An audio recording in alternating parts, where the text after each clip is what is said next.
associate professor.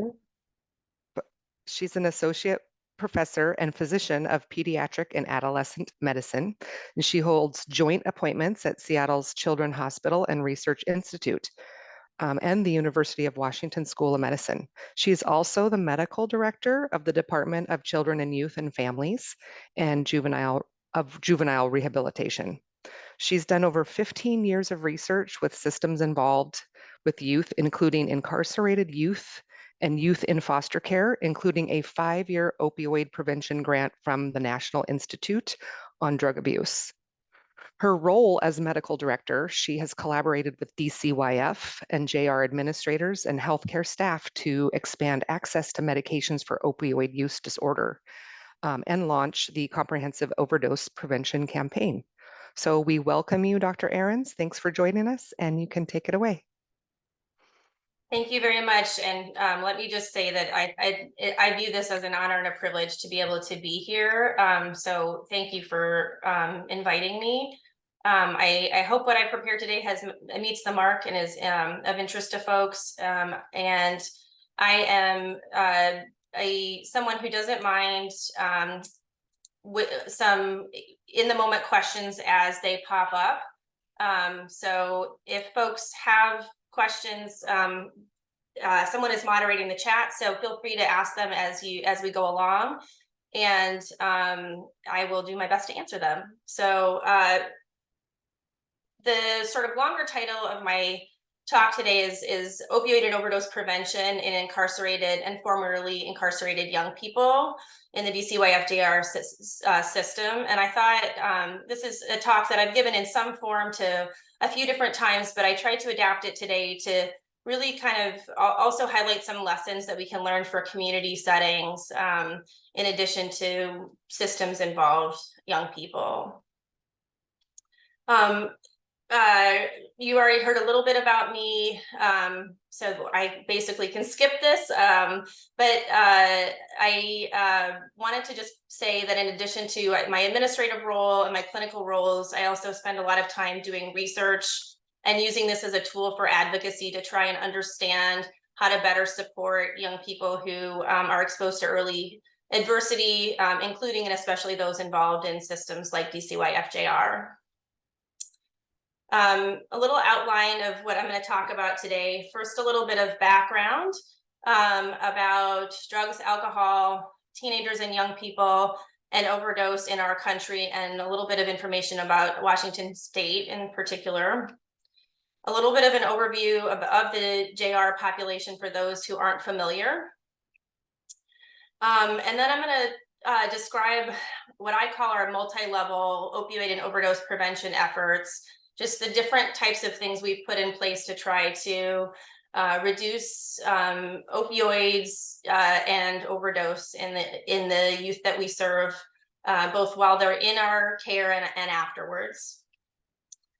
And then there are a couple of other, I'm part of in my research, I'm part of a collaborative of 10 opioid prevention studies.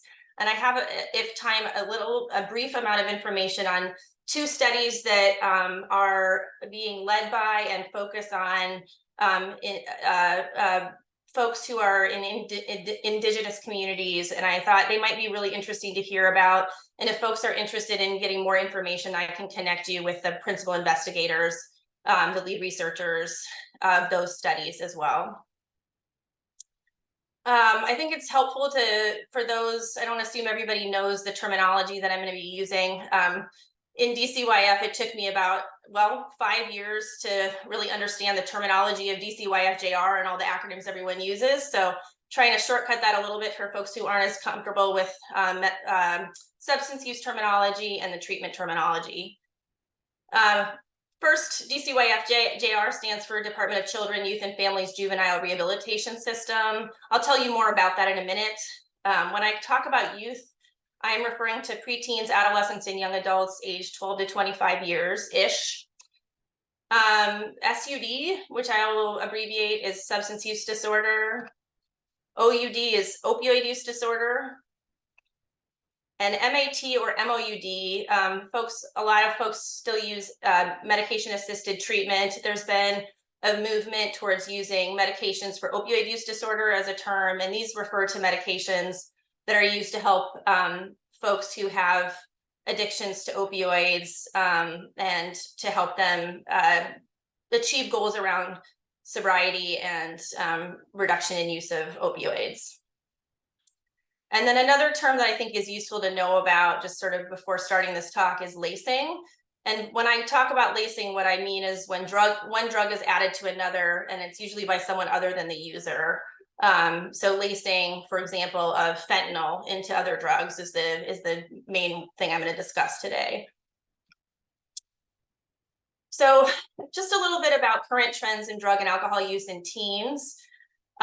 There's a study called Monitoring the Future that the data just came out over the last several months. And overall, the study results show that overall self-reports of drug and alcohol use among high school students decreased in 2021 and then came back up a little bit, stable to up a little bit in 2022. And so the context sort of overall is that, at least by self-report, the folks who are in school, the young people who are in school, are reporting actually lower rates of drug and alcohol use. But I want to make a few important points, because this is something that gets quoted a lot right now, which is that the school-based surveys are missing our most vulnerable young people, such as the folks who are in my system in DCYFJR. Because if you're not at school to take the study, to take the survey, you're not being reflected on that survey. And what we do, another kind of clever way to get at sort of understanding the issues around drug and alcohol use in adolescents and teens is looking at hospital data. And what we see is that the consequences of use among teens and young adults has actually increased. So hospital visits and visits for overdoses or poisonings have increased. So while maybe the overall context is that drug use is staying the same, possibly, we are seeing, for at least some group in the population, a pretty significant increase in the consequences. A little bit more about synthetic opioids, which is the reason why we're seeing the increased consequences. So we are seeing a steep, this is an adult study looking at actually all overdose deaths, so including adults. But we have seen, in the last several years, a steep increase in overdose death rates, unfortunately. And we're seeing this in part due to intentional use and in part due to incredibly high rates of lacing and replacing of other drugs. So people are intending to take one drug and it's either being mixed with fentanyl or another synthetic opioid, or it is being replaced completely with it.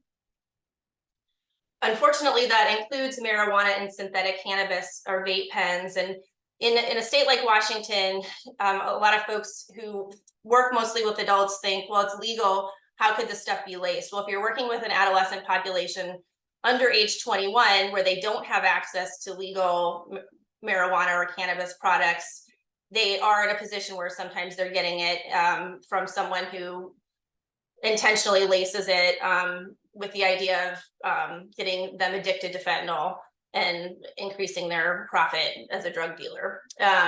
So we've seen several times situations where marijuana and synthetic cannabis has been laced with synthetic opioids.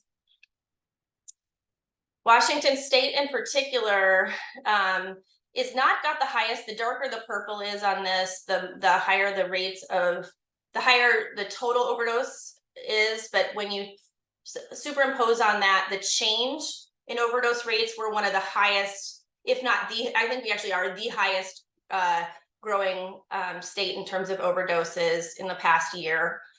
So we're seeing sort of an alarming increase in overdose rates in adolescents and in adults. And this is just another way to show sort of the general picture with folks across the nation. But I had a colleague who presented and put the statistics in some really interesting perspective. So across the nation, about a classroom's worth of youth die of overdose every week. Of those, about 2 out of 3 had no known prior use of opioids. Doesn't mean they didn't have use, but there was no known use. Most were at home and with another person at home in the house. And less than a third received naloxone, also called Narcan. So to me, this is really alarming, and also there's several sort of potential remedies for this. There's several things that we can do to make a difference with this. So in a way, really alarming, and in a way, there's some obvious ways to kind of improve the situation. Just to kind of contextualize this, I think it's really important when you're talking about things like overdose or any health statistic to disaggregate by race and ethnicity, because sometimes if you don't, you're missing really important trends, and I think it's really important to reflect that. So non-Hispanic white youth have the highest rates of overdose. Youth meaning, in this case, age 15 to 34. But as is the case in a lot of health issues, unfortunately, Indigenous and Black youth are having the highest increase and approaching the rates that white youth have. And that's occurred especially over the pandemic. So red, for those of you, I try to make sure it's clear, because I know some folks are colorblind, but red is white youth. The blue line is American Indian, Alaskan Native, and then the green line is Black youth. A little bit more about synthetic street opioids. So when we talk about fentanyl, it really means fentanyl and other drugs like it. And carfentanil is another synthetic opioid that's important to know about, and I'll show you why in just a minute. It's produced in China and Mexico, where these drugs are. They're often smoked or swallowed.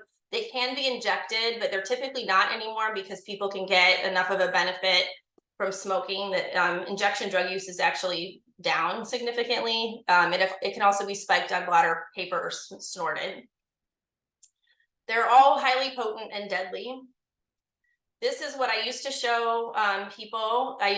These are equivalent doses. So heroin used to be the scariest thing we dealt with, and that's a dose of heroin. And the fentanyl is the equivalent amount of fentanyl to that amount of heroin in that picture. So those two vials have the same effect from an opioid perspective. Now what I show is this, which is the same two vials on the left, and then carfentanil, just like a couple of grains, is equal to the same amount of fentanyl and heroin you see in those vials. So it is very, very easy for people to unintentionally overdose, particularly if they don't have a history of use or frequent use. The other thing to know is that, you know, a lot of the DSM, or the criteria to officially diagnose somebody with opioid use disorder, there's a time frame of 12 months in the definitions. But with fentanyl and similar medications, the onset of cravings and physical dependence can be incredibly quick. I've had youth tell me that they used over a weekend and became addicted, multiple times over a weekend and became addicted within a few days, and that actually is backed up by the biochemistry of this drug. The other thing to know is that it doesn't mix well with other drugs. That's called the chocolate chip cookie effect. So this picture kind of illustrates one of the other reasons why it's very easy to overdose is you can imagine that the cookie is like a pill or a drug supply, and the chocolate chips are the fentanyl or synthetic opioid. If it's not mixed in well, which it typically isn't, you can have a bite that has very little or no chocolate chips in it, or a bite that has a ton of them. And so you can have two people using the same supply, and one person overdoses and the other person gets a mild high. And even if they have the same level of drug use history, that can happen. And so that's another reason why this is a really difficult and life-threatening class of drugs. Some examples, these are all pictures of counterfeit pills that were manufactured and pressed, manufactured and pressed into pills and intended to look like medications that are created by a legal pharmacy. And one of the pictures I like to show, I actually pull this up and show youth sometimes. So Xanax or Xannies is something that is either laced or replaced typically with fentanyl these days. I don't think it's easy to get just Xanax these days. Xanax is an anti-anxiety medication. It's also addictive, but doesn't have the safety profile that fentanyl does. So just take a minute, see if you can guess which one is the real pill and which one is the counterfeit pill. Hard to tell, right? Trick question, they're both fake.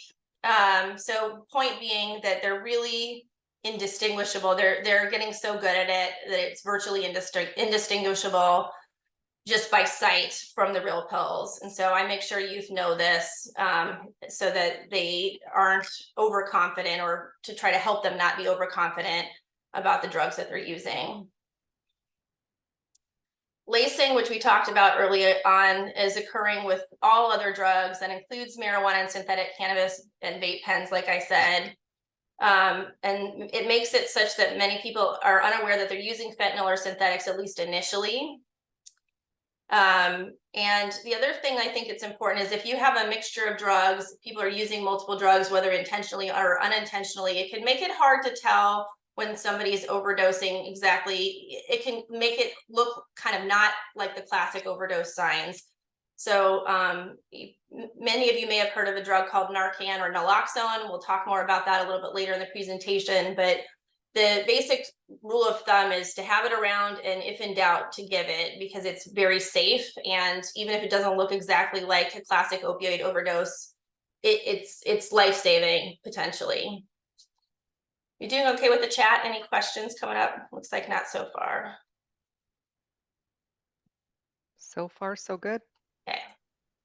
So a little bit more specifically about substance and opioid use in incarcerated youth. Just across the nation, most incarcerated youth have recently used one or more substances. The majority have problematic substance use, and 1/3 to 1/2 or more in our system exhibit a diagnosable substance use disorder. Opioid use rates are at least triple for youth in these systems compared with other youth. And opioid use disorder, the national rates are about 20%.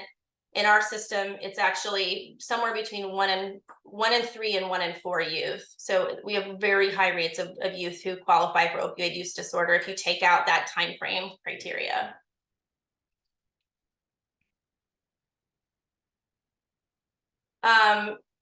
What's the risk of overdose during incarceration and after release? Well, during incarceration, it's not really well known, and it depends to some degree on the system that the person is incarcerated in.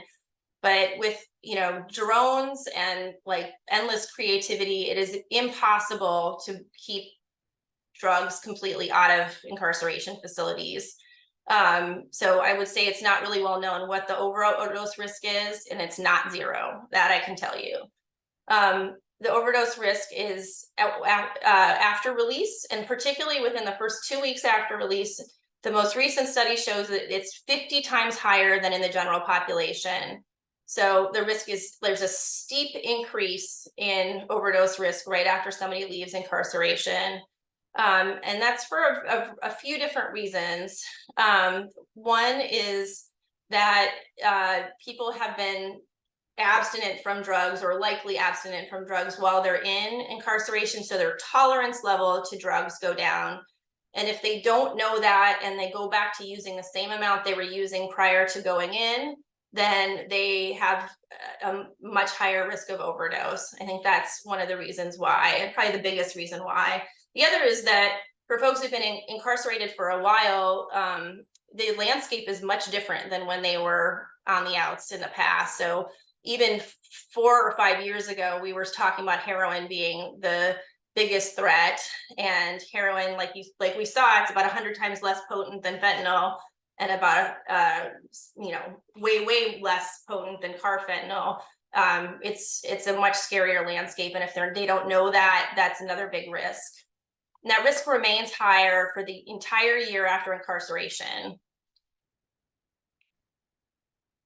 So just a summary of the background here, opioid and overdose risks are high and increasing in youth and in adults. They're increasing the fastest in Indigenous and Black youth and youth who have a history of legal system involvement and especially incarceration. Due to lacing and replacing, one doesn't need to have opioid use history or disorder to experience a fatal overdose, and most don't. So our conclusion from looking at this is that an effective prevention strategy needs to be multi-level and to address risks for both youth with and without prior opioid use disorders. And that's how we designed our system interventions. So DCYFJR has two larger institutions, Echo Glen Children's School and Green Hill School, and 8 community facilities spread across the state. And they have about 5 to 12 people in them at any given time. Overall, because of a bill called JR to 25, we have youth age 12 to 25 in our system. So anyone who commits a crime under age 18, even if it's waived to adult court and they're legally wards of DOC, we house them and take care of them until they're 25. And I actually think developmentally that's very good. It's created some interesting changes in our system, but you know, youth and young, I'm a believer that our brains are changing up to age 25 at least. And if you have a history of trauma, which most youth who are incarcerated do, that process of development can be slowed down. So I think it's a very good change. Not surprisingly, and this is true across the country, the majority are Black, Indigenous, and people of color. And I looked at the numbers right before I prepared for this, and about 2 to 5% of the youth in our system, depending on what data source you use, have tribal heritage. And I think the difference between the 2 and the 5 is whether it's basically how youth are self-reporting and how the data are collected. So my guess is it's closer to 5%. Most youth are male, about 96%. We do have youth who are transgender, non-binary, and two-spirit, and house them according to their preference. We have a clear policy on how gender-affirming care. About half of our youth get parole, and all are offered additional supports, including a study that we are using to try to prevent opioid use initiation and escalation that I'll talk about a little bit more later in the presentation. So our goal in developing our opioid and overdose prevention campaign or program is to impact these risks at all levels of systems involvement, and to direct our efforts at both youth with and without OUD. So that's from entry all the way to post-release. This is all the things that I can think of that we have done, and I'm going to go over some of these, most of these in more detail right now, but we have done educational components. We have an naloxone or Narcan distribution program. We'll talk about the CPR and drills as well. And then we have the sort of treatment side of things for the people with opioid use disorder, and the things that we've done to try to help ensure that we have tried to standardize behavioral treatment, including offering intensive outpatient substance use treatment for all youth who have SUD. And we also offer medications for opioid use disorder, including buprenorphine and a long-acting version of buprenorphine called Sublocade. I think just generally with the educational, we'll show you some of the tools we use with youth. I also talk about this in my visits with youth, and the SUDPs do as well. Harm reduction, I think, is a very respectful tool that meets a person where they're at, and helps them to stay safe. The way I think about it is we need these youth to stay alive until their brains are mature enough to be able to, some of them can stay clean and not relapse and be successful in their goals now. But even if they don't have that goal right now, they may in the future. So my responsibility is to try to arm them with the tools, A, to stay alive, and B, to be there when they're ready to walk through the door and help support them.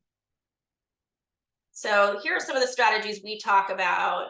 The first thing is we emphasize that it's important never to use alone. You saw that most youth who fatally overdosed were alone, even if though someone else is in the house. And if you have an opioid use disorder and you're trying to stay clean and you relapse, there's a lot of shame around that often. And so it's important to talk about making sure they don't use alone.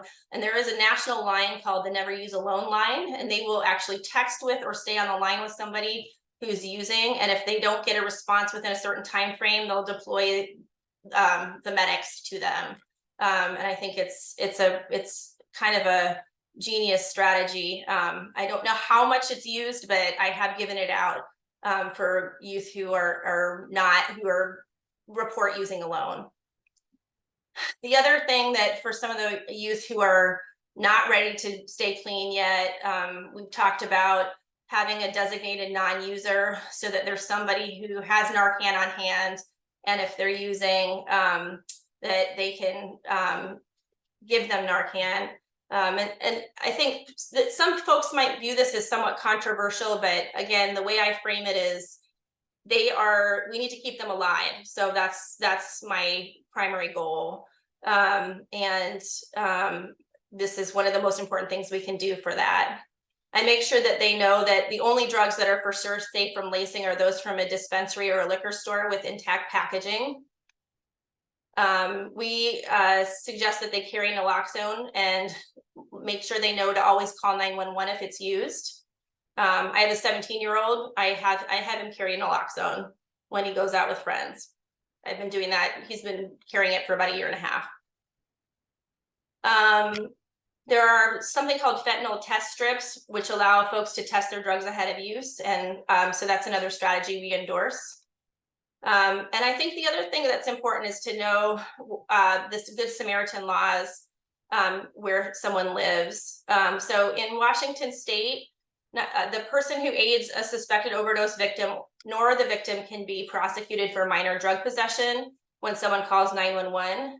I did a little research, and so I think some tribes have their own Good Samaritan laws. Some choose to honor Washington State laws, and then others do not have Good Samaritan laws. And I think that Good Samaritan laws are life-saving.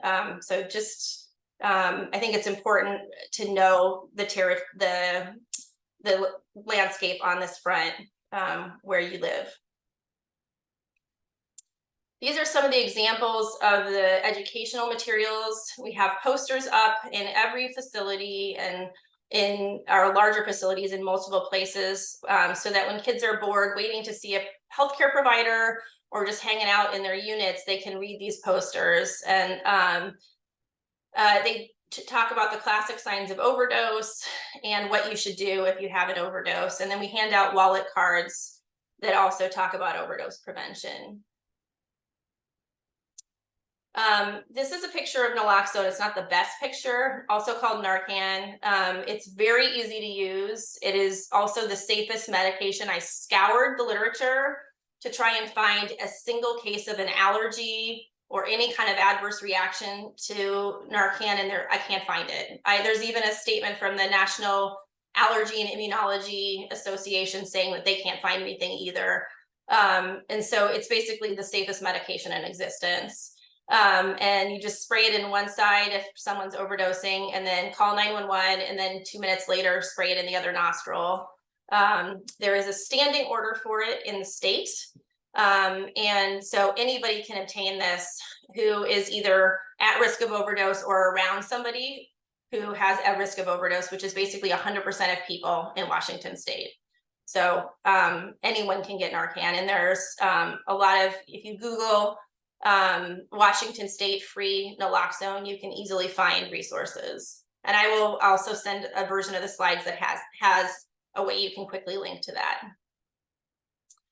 We also have, our staff are required to do CPR, and A few years ago, it could be like an online course. It could be a random, provider, somebody training them that, doesn't have the context of being within a JR facility. We now have standardized CPR, and this is Taylor Pitts, who presented yesterday on COVID.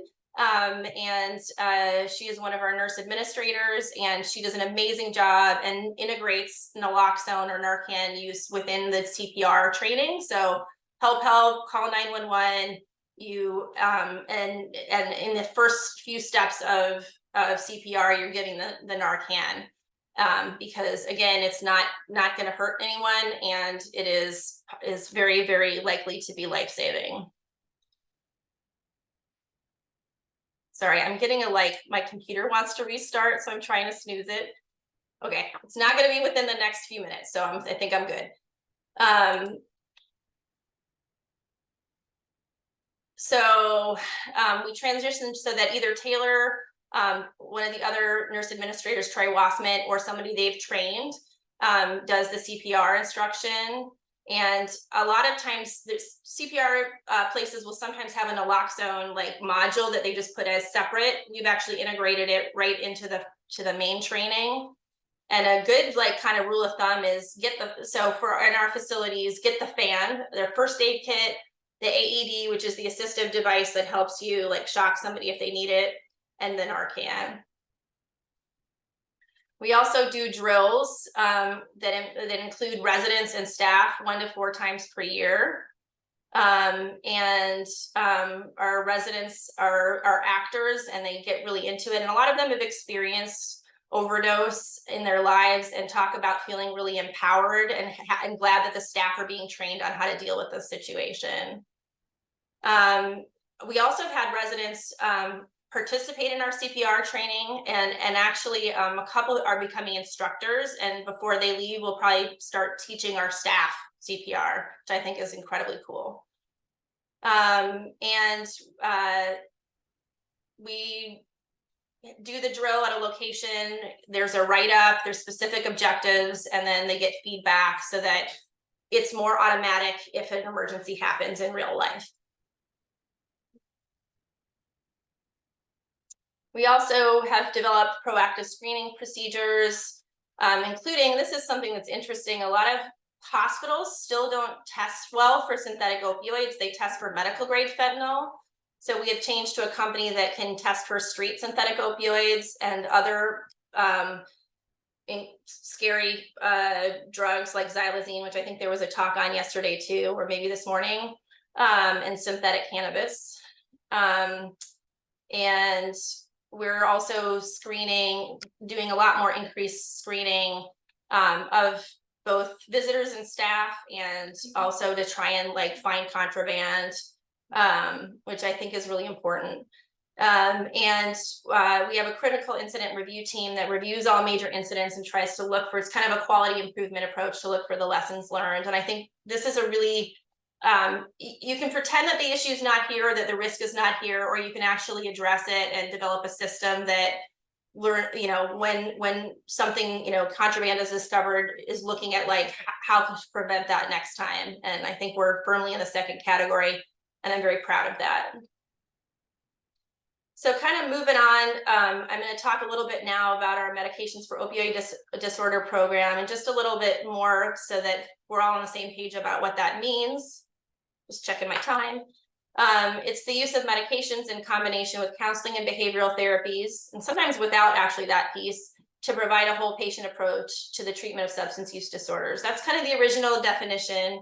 And there used to be that it was basically you had to have the behavioral component if you wanted the medical component. What we're learning is that actually the medications themselves sometimes are what is needed to help people stay sober. And actually that if you start that first, they're more likely to get into behavioral treatment and to stay in behavioral treatment.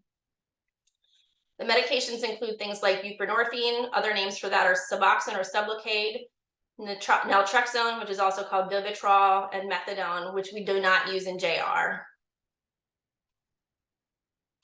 And so we try to offer medications for opioid disorder for any youth that have moderate or severe opioid use disorder or who fit the criteria for it minus the time period. And that's because we don't want to wait a year and have them be at risk of overdose for a year. We want to treat them when they've developed those consequences and signs of dependence. And we do that in close partnership with our behavioral treatment folks. So we don't insist that they're in behavioral treatment, but we do it in close partnership with them so that hopefully they will get interested in the behavioral treatment if they're not at the beginning.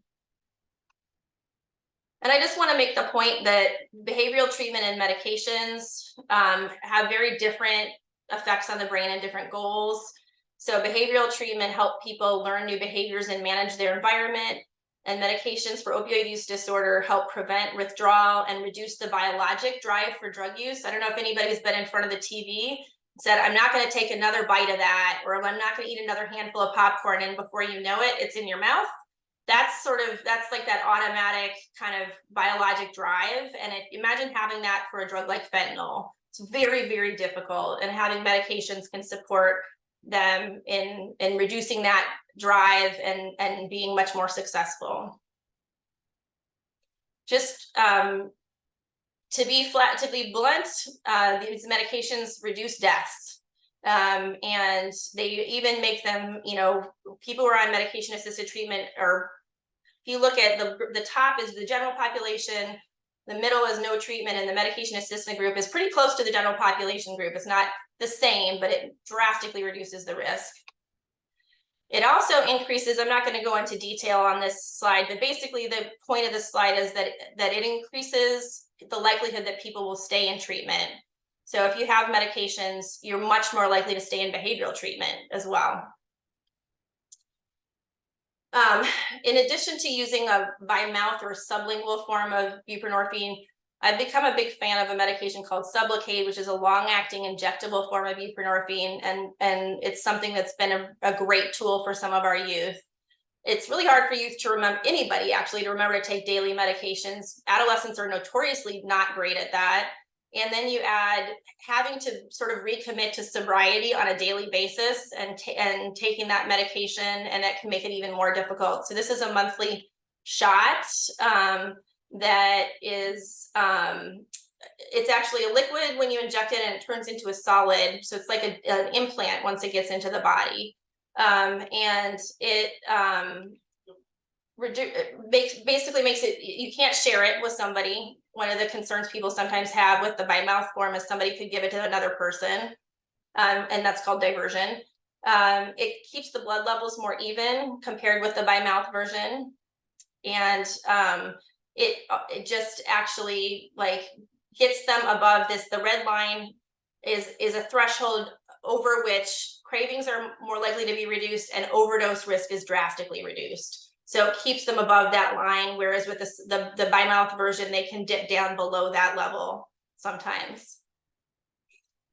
And if we're talking about our setting, overdose protection after release is happening during the most critical time. So even if they only get one shot before they leave and then never finish, don't continue on it, we're giving them overdose protection during that super critical time in that 2 to 4 weeks after they leave.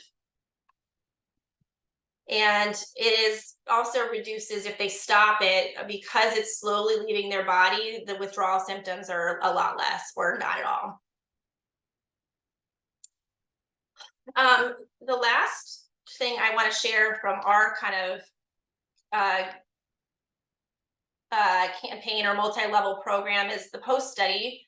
And I talked about my role as a researcher. POST stands for Positive Outcomes Through Supported Transitions. So I've spent a lot of time talking about medications, but I really do, we've also done a lot of thinking about the behavioral supports. And POST is a project that's a partnership between Seattle Children's, UW, and DC YFJR. So basically all three of the places that I work for. The goal, it's a grant funded by the National Institutes of Health, specifically NIDA, or National Institute on Drug Abuse. The goal of the study, the stated goal, is to prevent opioid use, but we are using a program that is actually evidence-based SUD treatment for other types of substance use.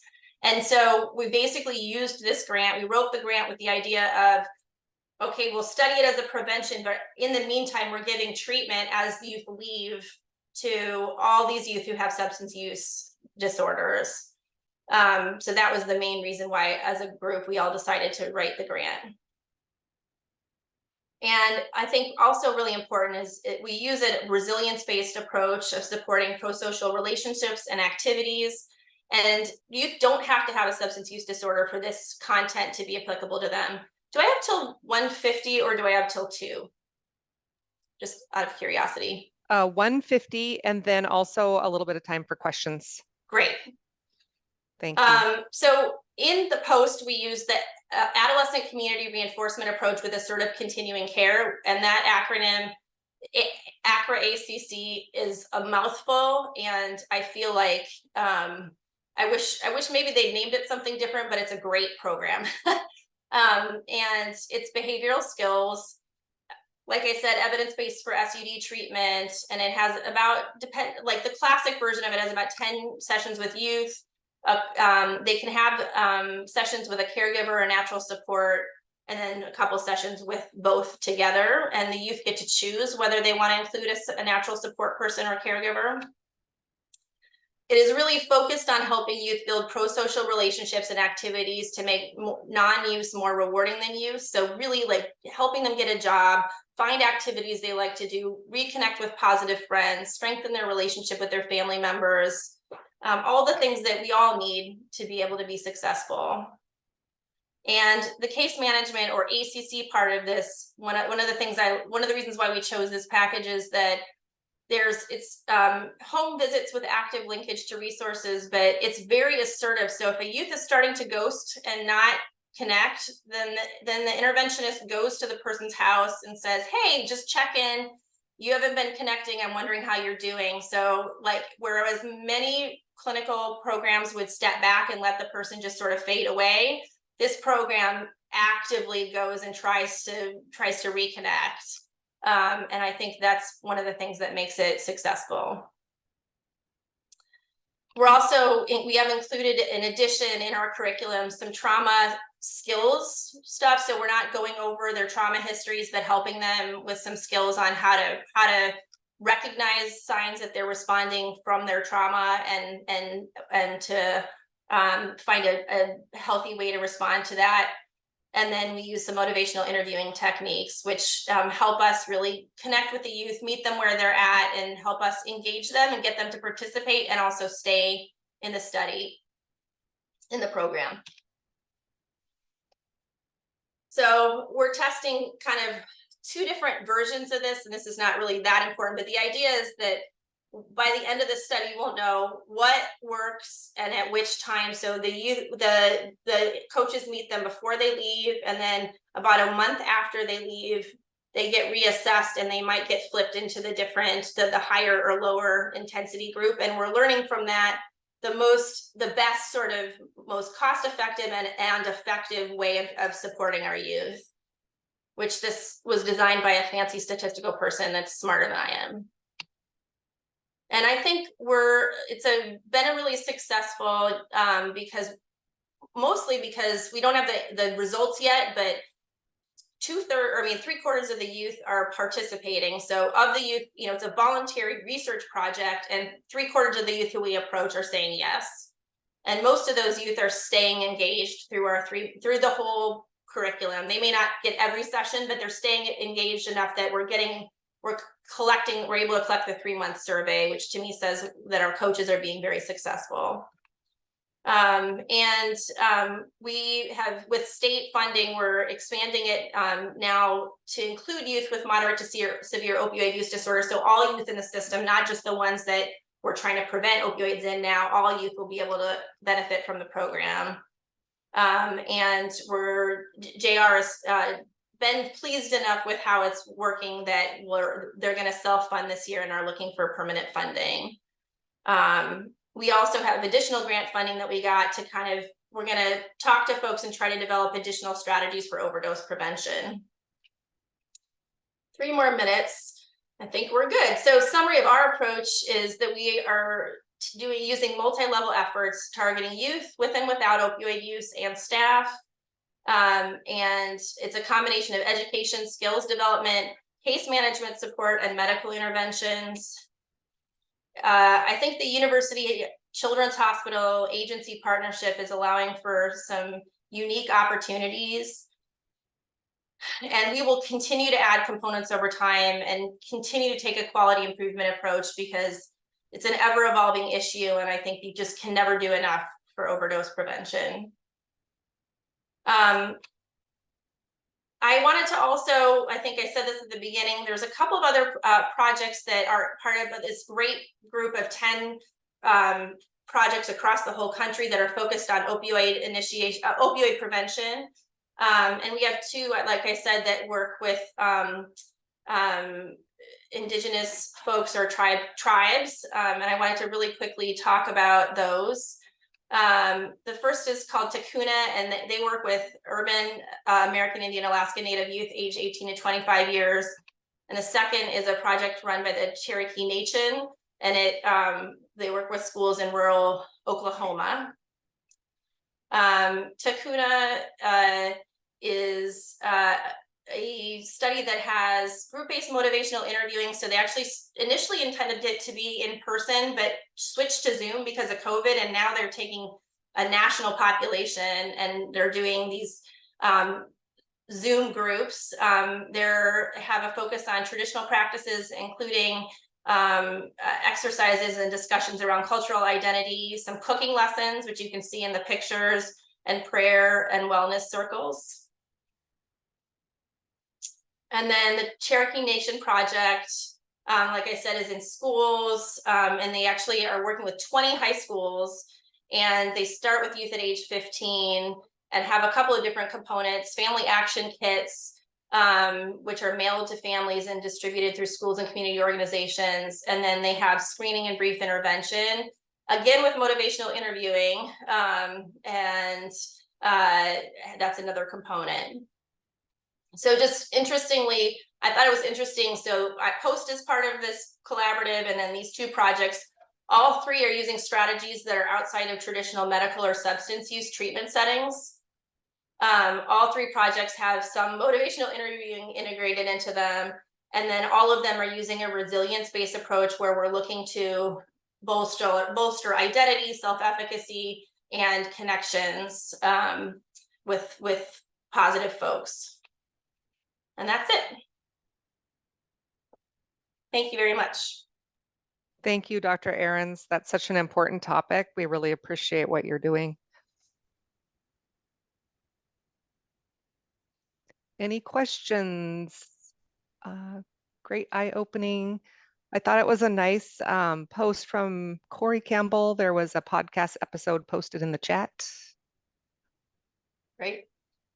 And all right, so we have two upcoming sessions at 2 o'clock.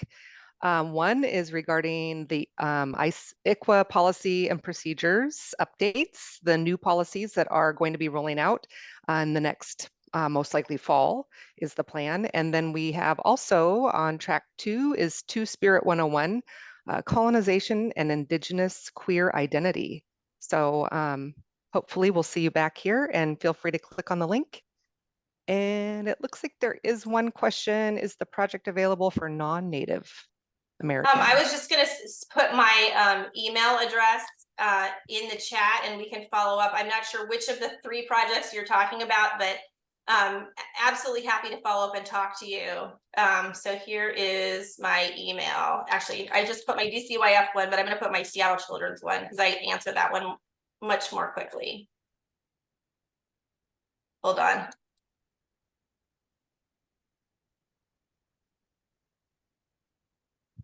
There we go.